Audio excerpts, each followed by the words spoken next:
This is Buckeye legend Mike Tomczak, and you're listening to OVE Podcast. It's Ohio versus everyone. Subscribe, like, listen, and follow, and don't forget your comments. Here's the show, and remember to always wash your BALLS.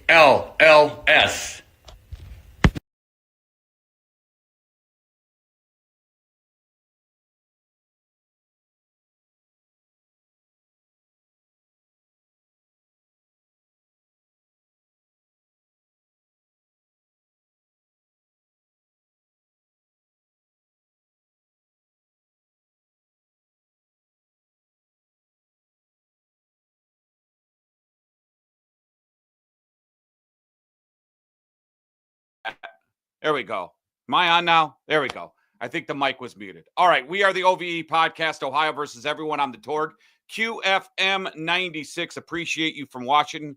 BJ Schuerger is going to join us in a little bit. I hope. I'll do some tap dance. And until then, remember, subscribe, like, follow, share. We just had Big John on the chat going, man, 1 week of this sucks, but I'd love to do more. Hit subscribe, like, follow, share. We're not getting paid. I haven't been paid in months. We do this for free. We do it because we love doing it. So the more people we get involved, the more times we can do this podcast. So hit that little thumbs up button on YouTube and we will get it going. And if you're hurt at work or in an accident, let attorney Robert Schuerger go to war for you at warforyou.com. Now, last Wednesday, I started the show very critical of AEW. If you go back on the YouTube page, if you go back on the Apple page, I really laid in to AEW because I thought it was the worst AEW I've ever seen in my life, and ratings proved that I was correct. It was awful. So this week with AEW, they started a little different. By the way, I was curious about all the injuries. I was like, where was Private Party? Where were all these guys last week for Dynamite? The Dynamite after your biggest main event with Edge and Jon Moxley. And it turns out they just didn't want to use these guys. Instead, they wanted to give you jobbers against Samoa Joe and Hook.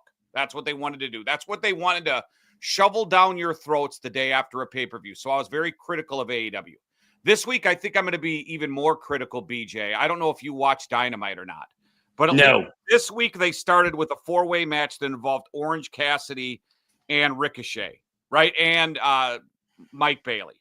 And Mark Davis was in there too, but at least you had two guys who could go and really give you something. Here's the problem. And the card was fine, and they progressed the MJF and the Hurt Business, and Hangman Adam Page said, I'm going for the belt, and Swerve Strickland. And you know what? There was nothing wrong with it until the end because they promoted the main event of Jon Moxley and Adam Copeland, Edge, the rematch from the pay-per-view because Christian came in, interfered, he signed the contract, and because he didn't get pinned, Copeland, they decided to do a rematch. So they do this rematch, and in this match, Jon Moxley had a nailed board stuck in his back. I don't know if you folks have seen it. It was legit. I don't know if you've seen the puncture wounds on the internet. It was legit, and it was unnecessary. This isn't ECW. This is not GCW, whatever the hell they is, where they fight on broken glass in someone's backyard. What are you trying to get out of this? The shock value of let's put nails in a dude's back and then have to pull the board out with force. And then to make matters worse, you would think having a match like that would be your main event, but then you put out Megan Bain and Chris Statlander.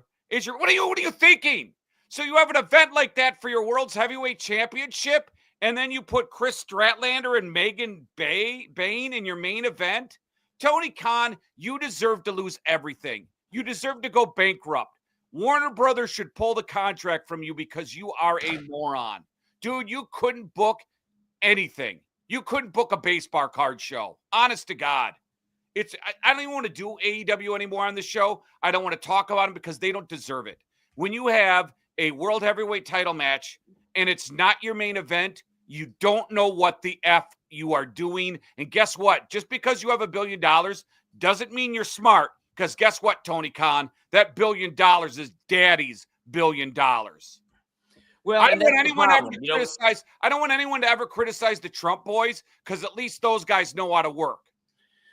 Well, and the other thing is, as we've said consistently, Khan has got he's got all the resources, but he refuses to listen. If he listened to, and this goes back to our conversation we had with Arn Anderson at the SummerSlam, small things like get the professional cameras in there. I mean, to do the things that make wrestling great. I don't know. I have no idea what his concept of pro wrestling is, what his outlook is, why he continues to go down this path. But it's amazing because whatever dream he's selling, networks are buying. Yeah. I mean, so that's the amazing part. So I guess from a wrestling sense, as we take a look at it, we're not happy with it as fans, but for some reason, the executives at these stations do, whether it be Mac, the Max deal that he signed, the deal he's got with TBS still. I mean, so it's been he's consistently getting outside of the money he's putting in. The networks are continuing to pay him for the product. Well, it's all in one. The Max deal and the TBS deal is all in one because they're on the same company. But if I'm them and I'm paying $180 million, and I guess they get on Max, they get the catalog where you could go on Max and see some of the old Dynamites now. So I think that was probably one of the big deals. Like, hey, okay, if we're going to pay you $180 million and like triple of what we paid last time, we want something out of this. And I would assume kind of have, because if are you a Max subscriber? Yeah. Okay. What they do now on Max is they have a Max Sports, like multiple Max Sports channels where they show games at night, right? Mm-hmm. They show college games and different games. So they're trying to create a Max Sports channel, and they're trying to kind of compete with like the Peacocks of the world that has the WWE network. So they're trying to give you an all-in-one sports platform along with the movies, along with the archives of HBO, The Sopranos, the Curb Your Enthusiasm, The Wire. So they're trying to create their streaming network and make it bigger. And I guess if you're doing something like this, hey, we can throw in, you get to see CM Punk, you get to see Bryan Danielson. So I guess that's part of it. I just think, my God, and I was a big AEW mark. I was. We did this podcast, BJ. You couldn't get me to stop talking about AEW. Now it's just really disgusting, man. It's just not good. It's gross. It's a gross product. And when you insult the fans, when you have you devalue your World Heavyweight Championship, when your two biggest stars are fighting for it and it's not the main event. And you know what you do too? Because Megan Bain has something, right? And you're putting her in the world's worst position by having her main event after a championship match. Because she could be something, right? She's impressive. She's got the looks. She's got the size. Her wrestling ability, they'll get better, right? And you do no service to the other wrestlers who wrestled behind that. And you're right, BJ. It's the little things. It's little things like referees holding the ladder in ladder matches. When do referees hold ladders in ladder matches? Have you ever in your life in the WWE seen a referee reposition a ladder for a wrestler? Never. It's the little things. No, and those little things add up to big things, and that's why the product is what it is right now. Agreed. And until they really shore up some of these, every time we think there's a bright light, it ends up, getting overshadowed by another disaster. I agree with you. There was no reason. What new viewers are going to be tuning in because Moxley back got completely eradicated by a rusty nail board? Does that make you watch? Let me know in the chat. And because a lot of people said, that spot was sick with the board, the nails in his back. Does that make you want to watch it? Because my son's 18, he's a wrestling fan. And I said to him, he goes, man, they had to pull the nails out of his back. He goes, I think that's kind of unnecessary. And I said, but it got your attention, right? He goes, yeah, but not in a good way. He said, that doesn't make me want to watch the product. He goes, I like big spots. I love big spots, but he goes, it doesn't have to be nails in the back. And the whole thing about, you could say, oh, Torg, you're a hypocrite because you talk about the Mick Foley Undertaker Hell in a Cell. The thing about that one, that wasn't planned. The Mick Foley getting choke slammed through the bottom, that was not planned. They didn't plan it. It wasn't supposed to it wasn't supposed to break. If you watch the documentary on that, the Undertaker realized when he was up there, this doesn't feel right. Like something bad's going to happen. Like this feels uneasy under my feet. I didn't want to do this. So that was kind of planned, and this, or that wasn't planned. And then Mick Foley, who had a tooth out of his mouth, and the greatness of that was separated shoulder. They're wheeling him out, and he comes back. Like Undertaker says, watch the documentary on WWE Network. It's fantastic. Undertaker goes, I thought I killed him. I was worried about him dying. Like that is, so that's the realness of that. But a guy with nails, a boarded, nails through a board and then getting it stuck. And it was legit and great placement because it didn't hit the shoulder blade or anything. When he pulled it out, you could see the holes. But I don't think that makes, and people are commenting now, no, it doesn't make them watch. I agree. You talk about it, but it's like we want to be ECW. You're not ECW. It's been done before. Well, here's the thing, too. I mean, the problem he's got with that is that once we talked about this a few shows ago, where when the razor blade match was happening, maybe 3 months ago, where it took place, right, where they were cutting each other up with the razor blades on AEW. So so now you're going to the next level of what's next? Somebody's gonna have a gun in the ring. They've done that. They've done that. Remember, and then they've done the I'm going to set you on fire. Remember MJF 2 weeks ago or 3 weeks ago. So now so now you push that envelope up like that. Now the type of fan is you're the off factor is gone anyhow with it. Yeah, and until they burn down a house. They've done that in WWE, but one thing about WWE is they learned that when they did that Stone Cold Brian Pillman thing, right, where Pillman did have the gun and Stone Cold Steve Austin entered the house, WWE learned something from that, and they weaned back of that because they knew they did it wrong, right? They knew that was all right. We pushed the envelope too far. AEW seems like, well, let's push it further because they think wrestling fans, they think we're idiots. I think Tony Khan thinks wrestling fans are booger eaters. Well, some of them are. I mean, Khan thinks that this is he must think that the average wrestling fan needs to see blood. Doesn't matter. They're not smart enough to follow the narrative. All they want to see is butchery in the ring, and that's going to be enough to get people to follow. That's not the case. That's not what wrestling's about. Wrestling's not about just the blood on that day in the ring. This isn't a boxing match. This isn't UFC. I mean, this is entertainment, right? This is sports entertainment. So, well, maybe not. If you're going to do those things, you got to build a narrative up to do it. It just doesn't happen out of nowhere like it has the past few times. In AEW. Well, maybe not necessarily the entertainment standpoint because they've wanted to do more pure wrestling, but they do have that entertainment aspect because that's wrestling.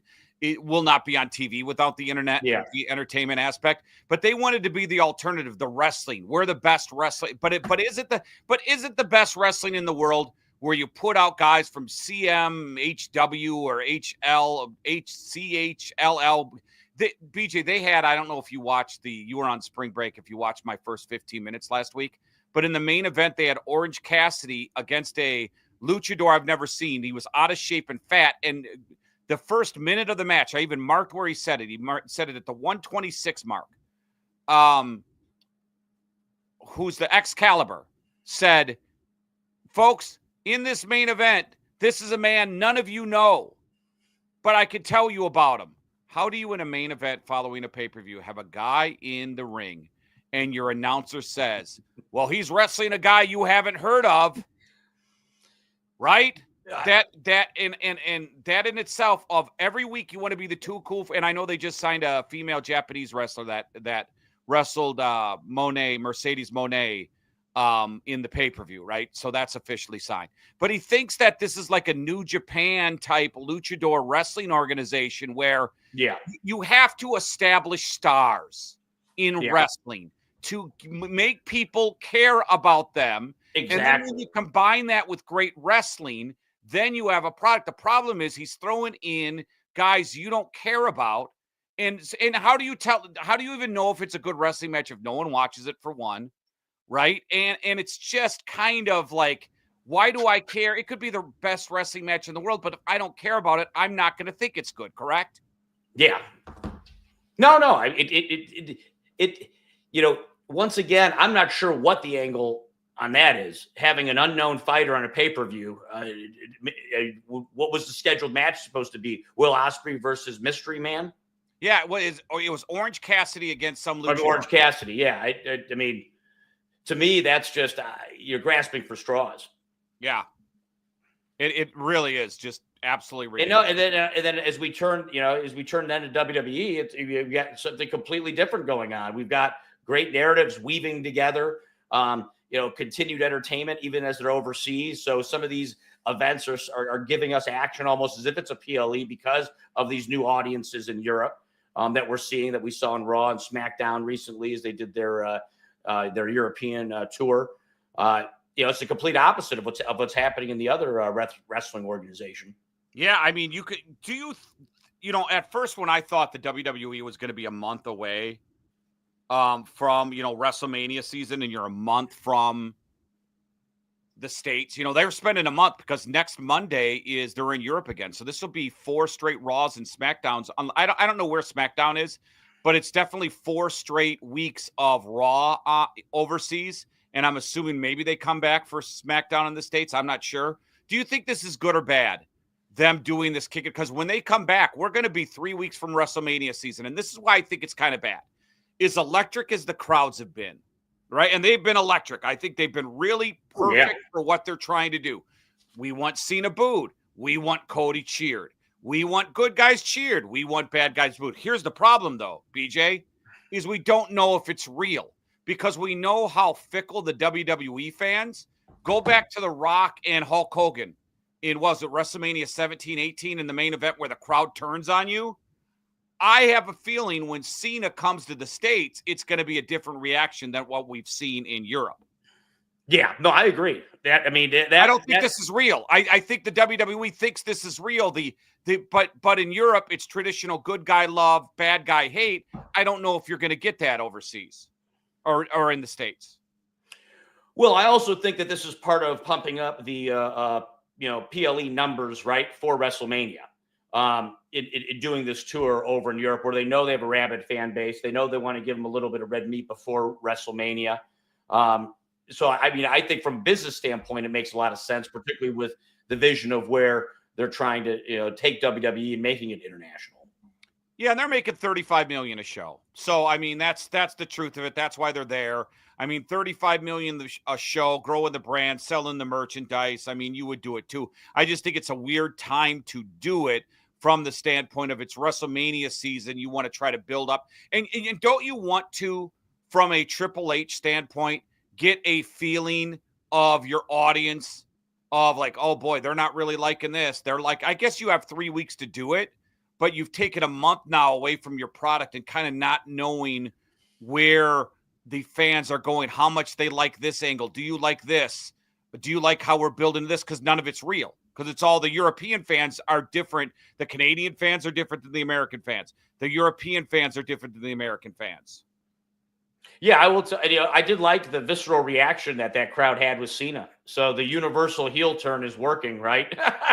Yeah. In terms of them immediately, feeding right into the narrative. It is, as we talked about. Cena's promo, Cody comes out, but those fans were definitely. Yeah, Cena's doing a good job right now selling this heel turn. Yeah, he's doing a great job. Let's start with SmackDown, though, and then we'll take a break, and then we'll do Raw. One thing I learned from SmackDown, Tiffany Stratton is as good of a wrestler she is, as good as the Tiffy time is, when she is on the mic against someone who's far superior to her in Charlotte Flair, she can't keep up. That was a really embarrassing back and forth segment between Charlotte Flair and Tiffany Stratton. It was embarrassing. Yeah, well, she needs work, right? I mean, this is WWE trying to see if it is Tiffy time, if she can. Look, we dealt with the same thing with Roman Reigns when he first started.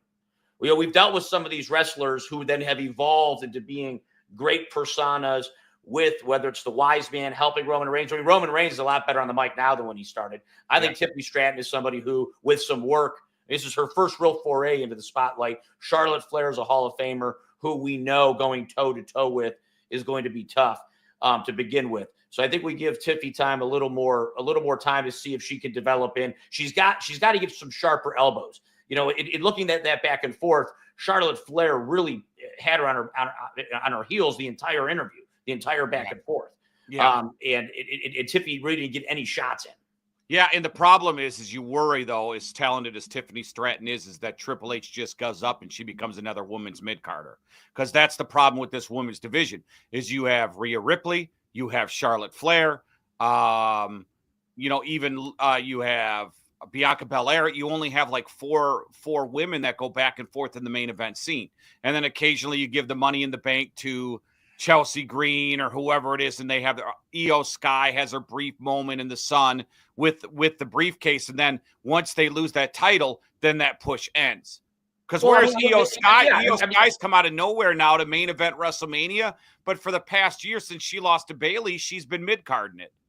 Well, if I were Tiffany, you got to make it personal too, right? In order for people to care, you've got to draw the blood, right? You got to say something like, "Hey, Queen Flair, you look a lot different now than when you left. What happened? Why did you have to have the plastic surgery? Why do you have to look different? Do you have to look as good as I look? Yeah. This is natural, Charlotte. Are you natural? I mean, that's the kind of stuff that's going to bring the heat and going to bring a Tiffany Strat up to that next level. Those are the kind of fastballs you have to throw when you're going toe-to-toe. You've got to take that stuff out and fire back at them. I don't know if she can do that, though, because she has the +2s and the Botox. No, I don't know. But then again, that presents an opportunity for Charlotte Flair to fire back on that, right? So I mean, you've got it. That creates that kind of heat. You've got two, the WWE fan base knows that you've got two beautiful women who are going at it, who both think of themselves as their looks are very important to their persona.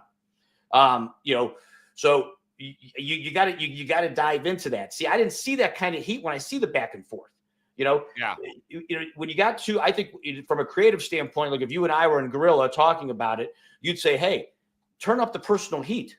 Nobody wants to hear about who's got a better armbar.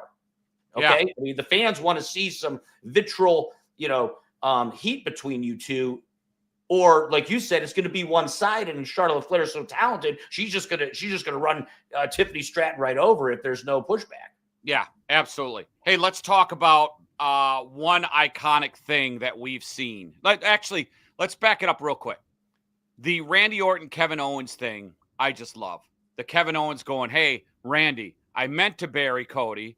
I meant to bury Sami Zayn, but I'm sorry, man. I'm really sorry." And then Randy's, backup wasn't great because Randy didn't, "I don't care. I'm going to kick your ass," right?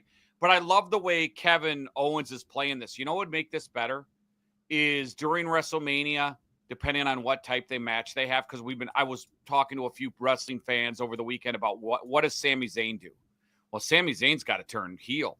Sami Zayn's got to say, I'm sick of doing the right things for people, right? Yeah. That's got to be Sami Zayn. Now, who does he do it against? I don't know, but it would be a great, great thing to have Sami Zayn, if it's a no holds barred match, whatever it is, 10 count match or last man standing, I guess they call that now, would be Randy Orton and Kevin Owens doing their thing in WrestleMania. Sami Zayn comes out and everybody thinks Sami Zayn is finally going to turn on Kevin Owens. And then Sami Zayn turns on Randy Orton. And then Sami Zayn the next night. See, this Tony Khan, you could learn this, right? The next night payoff on Raw is Sami Zayn coming out because you're now, I saw a heel turn. I want to see what happens the next night. See, Tony Khan, you don't know, right? People want to see it. So on the next SmackDown or the next Netflix Raw, Sami Zayn comes out and said, I'm sick of doing the right thing. Then you have Seth Rollins, or I'm sick of doing the right thing. And someone like Seth Rollins comes out and goes, "Sammy, what are you doing?" And then maybe Sammy goes, "You're right, Seth. This got out of hand." And then you have him turn on Seth Rollins. You have him just go crazy. Or even Sammy comes out and hammers Cody Rhodes, right? I mean, you got Cena's got the heel turn. I've been doing the right thing all these years, and you've taken me for granted. Sami Zayn could have the exact same kind of narrative and say, "You're absolutely, I'm tired of it." That might be too big for that match, just from the standpoint The Rock's involved. They're not. Yeah, no, you're right. You're right. The Rock is not going to have Sami Zayn come in on one of his matches. Now, CM Punk, Roman Reigns, maybe some veterans like we saw last year. But I think Sami Zayn's turn is going to be a Kevin it's going to be a mid-turn. I got you. Yep. Jey Uso, kind of friendship related thing. Yeah, you're right. Maybe even Jey Uso, Gunther. I don't know. It depends on there. Well, we still have to see if, obviously they've been teasing Flair coming back on this. We got to see if yeah, or some kind of interference, right? Something. I don't know why they would, tantalize Flair, once a week, just a little bit of a teaser because of Flair's tweet about Cena, to see if actually that's going to bring some heat. I could see Flair, getting involved in some capacity. Yeah, possibly. As an outside interference capacity, not like, in the ring, but some. See, I don't think that. I think what you do. Let's talk about though. Let's get to that real quick, but let's wrap up SmackDown with this, because I loved when you get an Elimination Chamber moment where it's like Cena, Punk, Rollins, or a Royal Rumble moment where you had like 6 Hall of Famers and then Logan Paul, but you had like 6 Hall of Famers kind of teeing up at each other, right? And I think you saw that in SmackDown when you had Roman Reigns, Seth Rollins. Seth Rollins says, "You are nothing without me. I'm nothing without you. Let's add another chapter." And then CM Punk comes out and says, "Neither one of you could beat me without the other's help." I just thought having those 3 guys in the ring doing their thing, first talking, then fighting, I thought that was like one of the biggest iconic builds in WWE history. Oh, no, I agree. Absolutely. No, that was great. And then I loved when CM Punk drew Paul Heyman out and pitted him against Roman Reigns right there live in the ring, and then took advantage of that distraction. Because at some point, Reigns is going to be like, he's not going to trust the wise man. Yeah, it's they're building something behind the scenes too, where you're wondering, is the wise man with him or against him? Let's take a quick 60-second break. BJ mentioned it. John Cena did a 30-minute promo. Didn't miss a spot, hit all his marks. One of the best wrestling promos you have seen live, man. Yeah. That is when a guy acting feels like his whatever they're doing to that acting school for him is. He's always been great, but to do 30 minutes spot on, no cards, nothing. It's incredible. Yeah, no writing. Like, when Cena said to Rock, "Why are you writing stuff on your hand?" Nothing like that. 60 seconds OVE podcast. We go to war for you. At Schuerger Trial Attorneys, we don't back down. Accident? Call us today at 877-WAR-FOR-YOU or visit warforyou.com for a free consultation. Know your rights, because results matter. That's 877-WAR-FOR-YOU. 877-WAR-FOR-YOU or visit warforyou.com. War for you. warforyou.com. Denrob Management has over 40 years experience in all aspects of payroll, processing checks, tax filing, W-2 and 1099 preparation. First-time customers get 50% off their first 3 months processing fees. Give them a call now, 614-297-1158 or denrobmanagement.com. OVE podcast, the Torg Mornings, QFM 96, Ohio versus everyone, BJ Schuerger, warforyou.com is the website if you're hurt at work or in an accident. We were just talking about that John Cena promo, and it was fantastic. 30 minutes, didn't miss a beat, played the crowd the right way, so you can get it to reach 30 minutes if you know when to pause and let the crowd do the work for you. No, that's what I mean. That crowd was amazing. Played right into it. And he didn't miss a beat the entire promo. Yeah, it was unbelievable. And I thought he was great. What I loved is he goes, "I'm going to ruin wrestling. I'm going to ruin wrestling for you. I have brought the best ideas to the table, and you ruined it. And I'm going to ruin wrestling, and I'm going to ruin your 16-time heavyweight champ." And he gave a little woo, and you're never going to mention his name again. The only name you're going to mention when it comes to the GOAT is John Cena, and I am going to ruin wrestling. And then Cody came out. I'm not a Cody guy. I don't like Cody. I don't think there's anything special in him. I think he's a guy. I really do.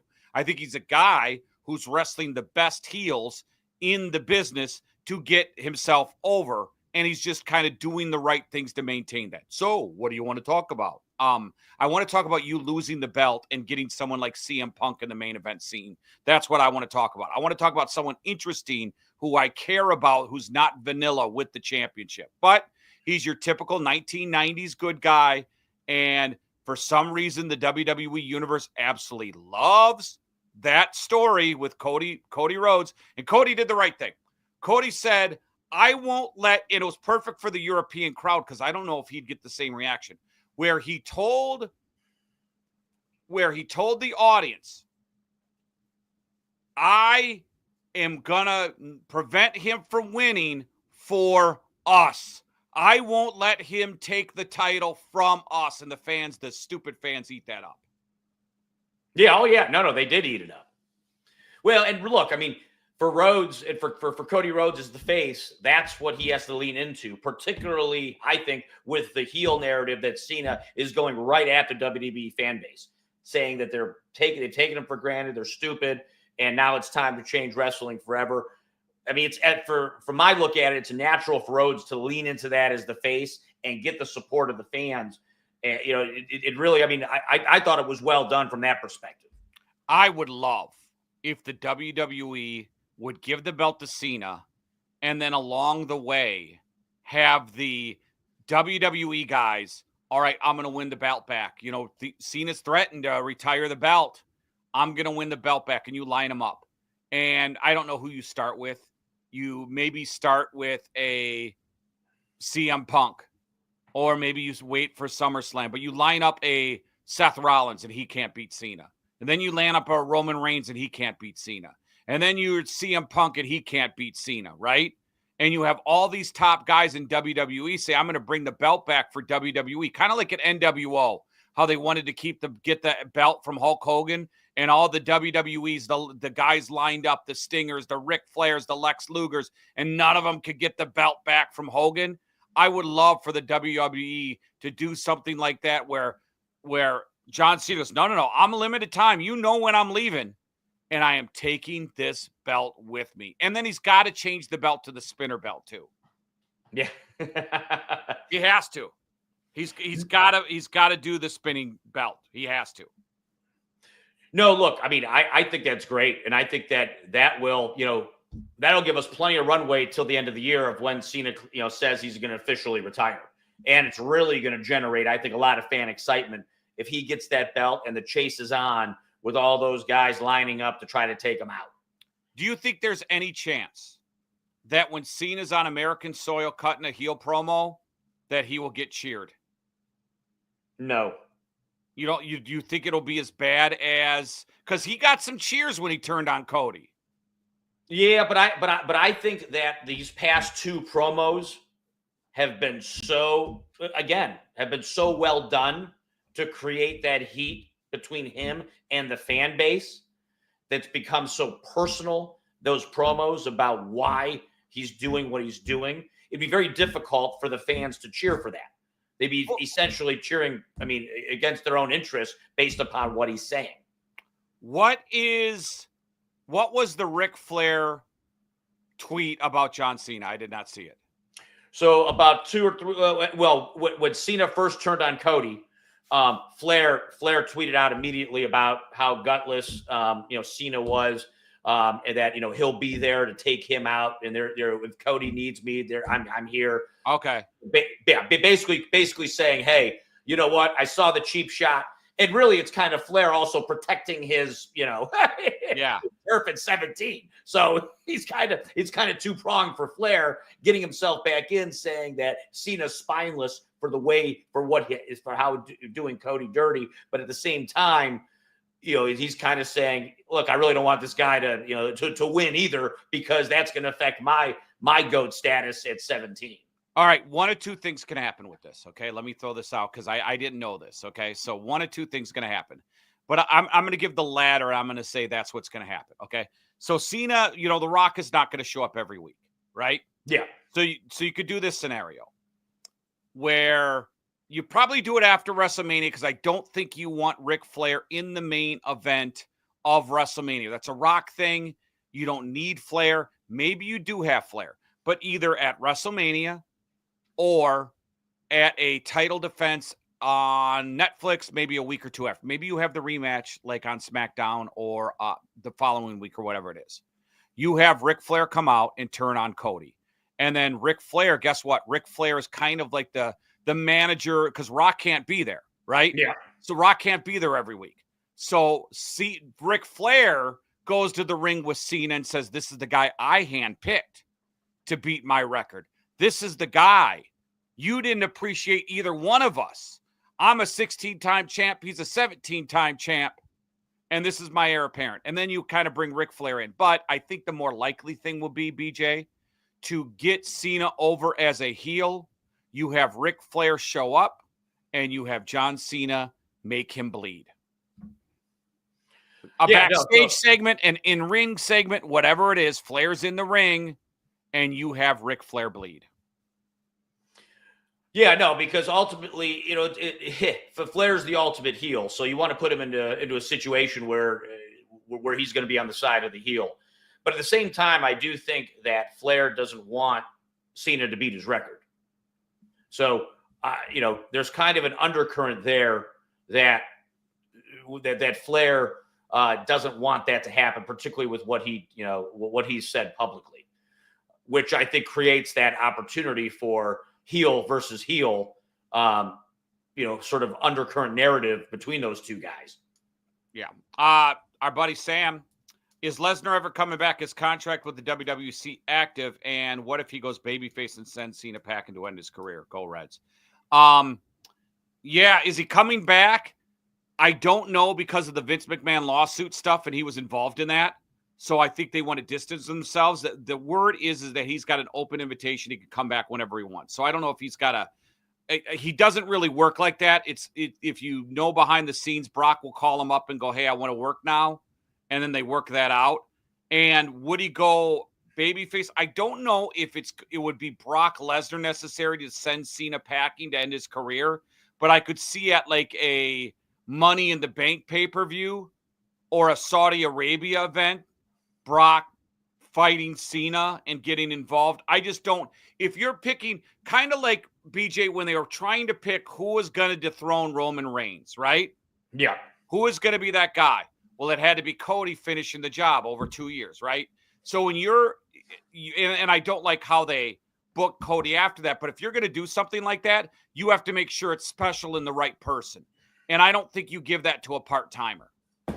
Yeah, because he's not going to be seen again. So you would have Lesnar send Cena packing, and then he would be gone a month later. Yeah, I think you're right. Whoever's gonna beat Cena's got to be somebody it's the next round, turning the page on the next narrative. Yeah. Did you ever see The Undertaker when Brock Lesnar ended The Undertaker streak and he spoke? He goes, I don't know why it was this guy. He's a part-timer. What did it do for Brock Lesnar to snap my WrestleMania streak? It was a bad move. So yeah, it was a short-term high. It was a short-term high for that specific event. But after that, the narrative didn't carry on because he's a part-timer. Yeah, because Roman Reigns had the longest modern-day run at the championship. Cody, part of his storyline was ending that. So then if John Cena hijacks that WWE belt and it's SummerSlam's his last event, Survivor Series, or whatever it is, you got to make sure whoever takes that away from him then does something with it, right? From a storyline, could be CM Punk. I really am the best in the world. It could be a CM Punk Cena thing where they save Cena and Punk till the end. I don't think they'll do that, but they might. They might stretch that. Enough people hate CM Punk, including Roman Reigns in real life. That's come out where you could stretch this thing out, BJ, and keep CM Punk pissed off. God, why do I got to deal with these people? I should be fighting for the championship. Yeah. Hey, no, I agree. It's got to be that way. Two more quick things proves that WWE listens to this podcast. They're finally doing the Jimmy Uso Gunther, which they should have did 3 weeks ago to make me care about that. That hard slap. Yeah. But best thing of Raw, El Grande Americano. They go from the Gulf, hailing from the Gulf of America. Chad Gable, guys, is with all the stuff we just talked about. Chad Gable does so little. He's got little time. He's not a main guy, but yet he is stealing the show with this El Grande Americano. That shows true intelligence. I don't know who it is. I'm assuming it's Gable because he's been there long enough. Taking something and taking an idea and getting himself over yet again. Right? And he's not beating. Now, he won last week, but Chad Gable's never been a guy who fought Sami Zayn for the Intercontinental, but he's never won a belt. But he continues to find ways, kind of like Chris Jericho used to do, to get over when you're not picking up the W. He's a genius. Oh, no, absolutely. Yeah, because of that, people look forward to that part of the segment every week. Yeah. I mean, just fantastic. I mean, fantastic storytelling, fantastic El Grande Americano from the Gulf of America. How do you not make people, the Gulf of America thing just piss people off? Yeah. I think it is fantastic. The ultimate heel heat. It's great. Oh, and then he beats Dragon Lee to boot. So you're making him. What you're doing is, Dominic Mysterio said, "Hey, if you meet my luchador, you're going to win and beat the luchadors."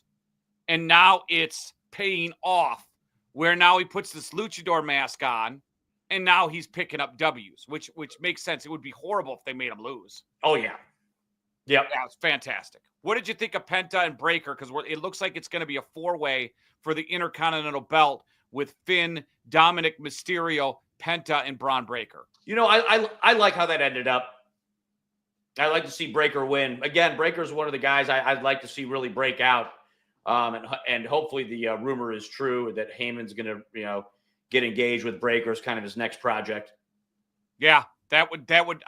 I think though what you're going to see in this one, if it does happen in WrestleMania, I think you're going to see Dominic Mysterio win the belt. Wow. I mean, and the thing about Mysterio is he doesn't even need the belt to get over.